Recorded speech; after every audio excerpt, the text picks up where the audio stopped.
Perkenalkan, kami dari kelompok 7. Di sini kami akan presentasi mengenai penyusunan SASP. Yang pertama, ada kerangka komprehensif prosedur penyusunan sistem akuntansi sektor publik. Yang pertama, ada dasar penyusunan sistem akuntansi sektor publik. Penyusunan suatu sistem haruslah berdasarkan pada tujuan atau sasaran yang ingin kita capai. Sistem akuntansi disusun dengan tujuan untuk menghasilkan laporan keuangan berupa neraca, laporan arus kas, laporan kinerja keuangan atau laporan surplus dan defisit, dan laporan perhitungan anggaran. Sistem akuntansi sektor publik memiliki karakteristik atau model yang tentu saja berbeda dibandingkan dengan sistem akuntansi lainnya. Dengan demikian, proses pemahaman dan penerapan sistem ini haruslah dilakukan dengan pendekatan yang juga berbeda. Selanjutnya, ada pendekatan penyusunan sistem akuntansi sektor publik, yakni ada dua. Yang pertama adalah manajemen merumuskan secara garis besar masalah-masalah yang dihadapi organisasinya. Kemudian yang kedua, menggunakan jasa konsultan untuk melaksanakan pembelajaran sistem terhadap masalah-masalah yang sedang ada. Lalu yang ketiga, ada faktor-faktor yang perlu dipertimbangkan dalam penyusunan sistem akuntansi sektor publik. Yang pertama adalah sistem akuntansi yang disusun harus memenuhi prinsip kecepatan, yaitu bahwa sistem akuntansi harus mampu menyediakan informasi yang diperlukan secara tepat waktu dan dapat memenuhi kebutuhan sesuai dengan kualitas yang diperlukan. Yang kedua, sistem akuntansi yang disusun harus memenuhi prinsip keamanan. Hal ini berarti bahwa sistem akuntansi harus dapat membantu menjaga keamanan harta milik organisasi. Untuk dapat menjaga keamanan harta milik organisasi, sistem akuntansi harus disusun dengan mempertimbangkan prinsip-prinsip pengawasan internal. Lalu selanjutnya, sistem akuntansi yang disusun harus memenuhi prinsip keekonomisan, yang berarti bahwa biaya untuk menyelenggarakan sistem akuntansi harus dapat ditekan sehingga relatif tidak mahal. Dengan kata lain, penyelenggaraan sistem akuntansi perlu mempertimbangkan biaya versus manfaat dalam menghasilkan suatu informasi. Next, ada langkah-langkah penyusunan sistem akuntansi sektor publik. Yang pertama adalah menganalisis sistem yang ada.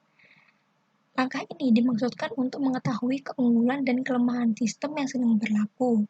Pada praktiknya, analisis sistem ini dilakukan dengan mengadakan penelitian atau survei pendahuluan. Lalu yang kedua adalah perencanaan sistem akuntansi. Dalam langkah ini dilakukan penyusunan sistem yang baru atau pengubahan sistem lama agar kelemahan-kelemahan yang ada dapat dikurangi atau ditiadakan. Selanjutnya ada jenis penetapan penyusunan sistem akuntansi sektor publik. Secara umum, terdapat 3 jenis penetapan dalam sistem akuntansi yang dapat diterapkan dalam akuntansi modern, yakni yang pertama adalah merancang suatu sistem akuntansi baru yang lengkap, yang kedua memperluas sistem akuntansi yang ada sekarang, yang ketiga adalah merevisi beberapa fase prosedur dari sistem akuntansi. Yang terakhir ada ilustrasi jenis penetapan, penyusunan sistem dan prosedur akuntansi. Jenis pekerjaan yang berhubungan dengan penyusunan sistem akuntansi dari suatu entitas pemerintah, misalnya dinas pasar pada suatu Pemda, dapat diilustrasikan sebagai berikut. Yang pertama, menyusun sistem akuntansi yang lengkap untuk organisasi bawahan yang baru dibentuk. Misalnya, Pemda membentuk dinas pasar yang menangani masalah retribusi pasar. Kedua, ilustrasi yang kedua, menyusun instruksi-instruksi dan formulir-formulir yang harus digunakan untuk laporan pendapatan mingguan dari seluruh pasar yang dipungut retribusi oleh dinas. Yang ketiga, mempelajari sistem akuntansi upah dan biaya tenaga kerja untuk menghilangkan pekerjaan ganda dengan menggunakan kartu jam kerja.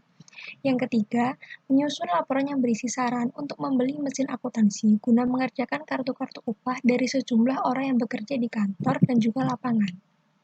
Selanjutnya, menyusun laporan yang berisi saran penggunaan papan untuk memeriksa pendapatan yang diterima dan hasil penagihan setiap hari dari sejumlah pasar.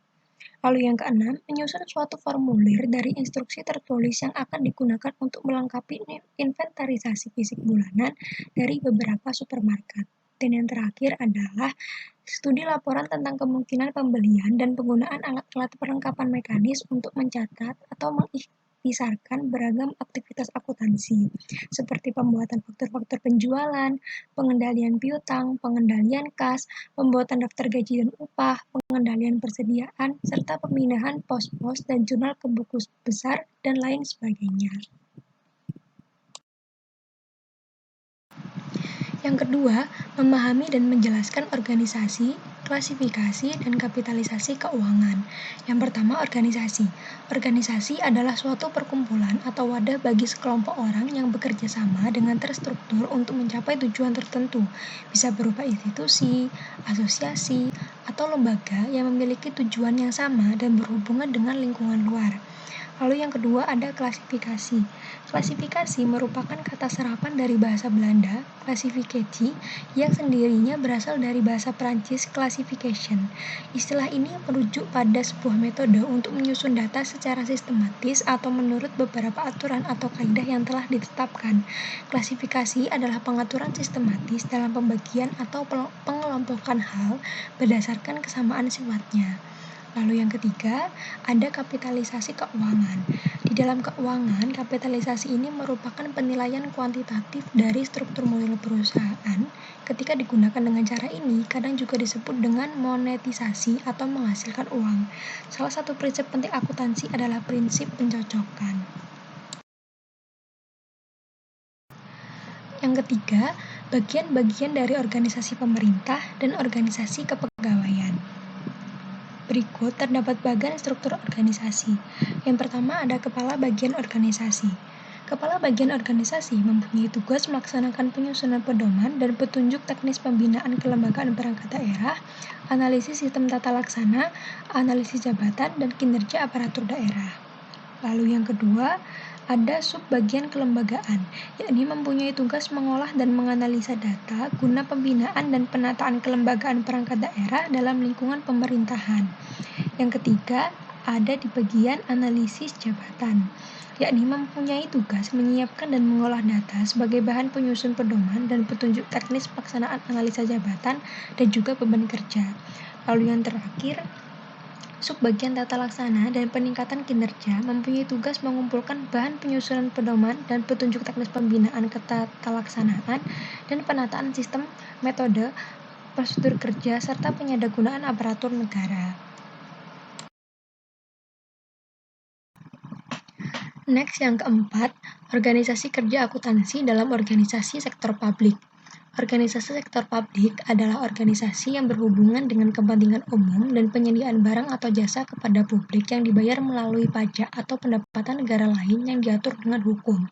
Nah, berikut yang termasuk dalam organisasi kerja akuntansi dalam organisasi sektor publik adalah yang pertama lembaga tinggi pemerintahan negara dan departemen di bawah naungannya.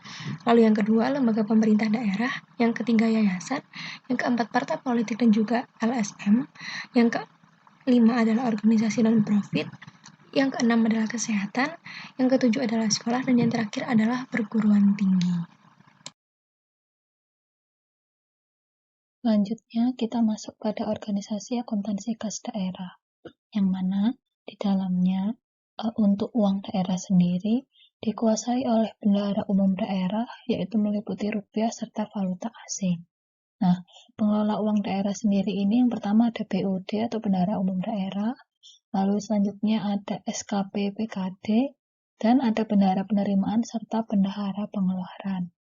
Untuk kasnya sendiri juga ada di bawah penguasaan BUD yang disimpan pada rekening kas umum daerah atau RKUD. Lalu untuk formulirnya sendiri, yang pertama ada bukti memorial, lalu untuk jurnal ada penerimaan kas, pengeluaran, dan jurnal umum, lalu ada buku besar pembantu, buku besar biasa, dan untuk lampiran lain-lain ada LRA, Silpa, LO, perubahan ekuitas, baik perubahan ekuitas konsolidasi, lalu neraca SKPD, neraca BPKD, neraca konsolidasi, dan neraca arus kas, serta CALK. Sistem pengendalian manajemen ini merupakan sebuah upaya yang dilakukan oleh perusahaan untuk mencapai tujuannya dengan cara melakukan perbandingan atas prestasi kerja agar sesuai dengan rencana awal, serta menciptakan suatu tindakan yang tepat untuk bisa mengoreksi setiap perbedaan yang menyimpang.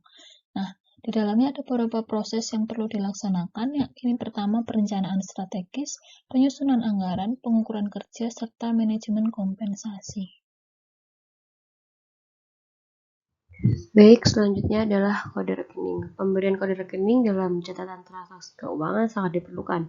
Adapun kegunaan dari pemberian kode rekening ini antara lain yang pertama menyediakan identifikasi ringkas, yang kedua mempermudah pencairan rekening yang diinginkan, yang ketiga mempermudah pencatatan dan penyimpanan data, yang terakhir mempermudah untuk melakukan proses selanjutnya. Kemudian akuntansi dapat didefinisikan sebagai suatu proses pencatatan, penggolongan, peringkasan, pelaporan, dan penganalisaan data keuangan dalam suatu organisasi. Proses akuntansi ini melalui 3 tahap. Yang pertama, tahap pencatatan dan penggolongan. Yang kedua, tahap pengikhtisaran atau peringkasan. Yang terakhir adalah tahap pelaporan dan penganalisaan. Baik, melanjutkan materi pada kode rekening. Penyusunan kode rekening tersebut harus disesuaikan dengan kebutuhan unit usaha perusahaan yang bersangkutan.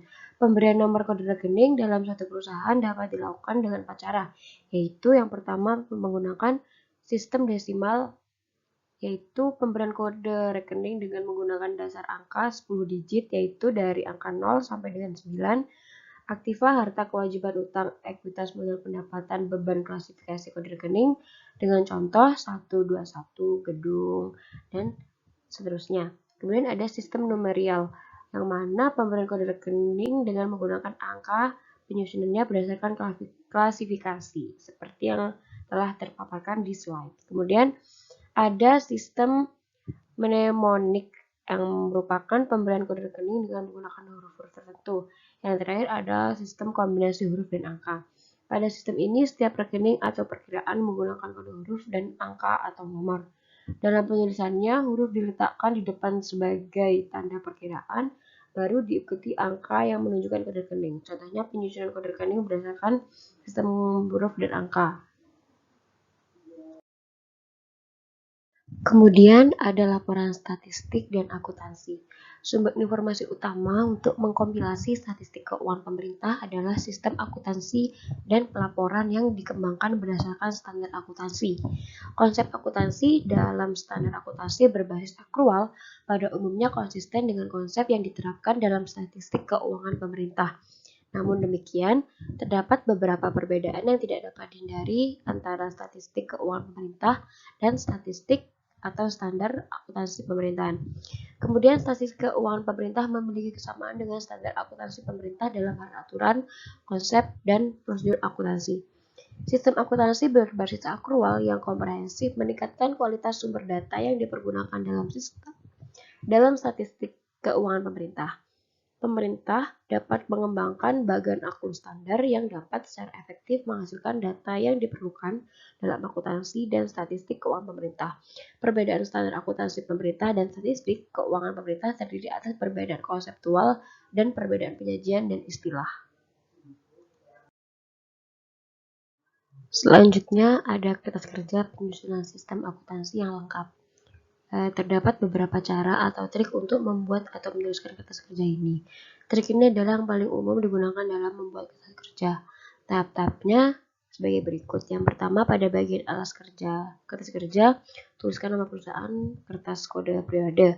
Kemudian tulis nomor perkiraan beserta nama perkiraan buku besar menurut kolom masing-masing dan jumlah saldo buku besar di dalam neraca sisa. Kemudian ada jurnal penyesuaian yang telah dibuat, angka-angka dibukukan ke dalam jurnal penyesuaian dengan nama perkiraan sesuai dengan bunyi jurnal penyesuaian. Kemudian angka-angka yang terdapat di dalam neraca setelah melalui proses ditambah atau dijumlah dikurangi dengan angka-angka yang terdapat di kolom jurnal penyesuaian, kemudian dibukukan dalam neraca sisa setelah penyesuaian. Kemudian ada saldo terdapat dalam neraca sisa setelah penyesuaian dipindahkan dengan ketentuan seperti berikut. Yang pertama, perkiraan real. Aktiva utang modal dipindahkan ke dalam neraca, debit dipindahkan dengan kolom debit, kredit dipindahkan ke kolom kredit. Dan ada nominal, yang mana terdapat biaya dan penghasilan. Dipindahkan ke kolom laba rugi, debit dipindahkan ke dalam debit, dan kredit dipindahkan ke dalam kolom kredit. Kemudian yang keenam, ada jumlah kolom rugi atau laba, dan tentukan saldo rugi atau saldo laba dipindahkan ke kolom neraca sebelah kiri jika kredit, dan saldo rugi dipindahkan ke neraca sebelah debit. Kemudian saldo kolom neraca dan jumlahnya antara debit dan kredit harus sama.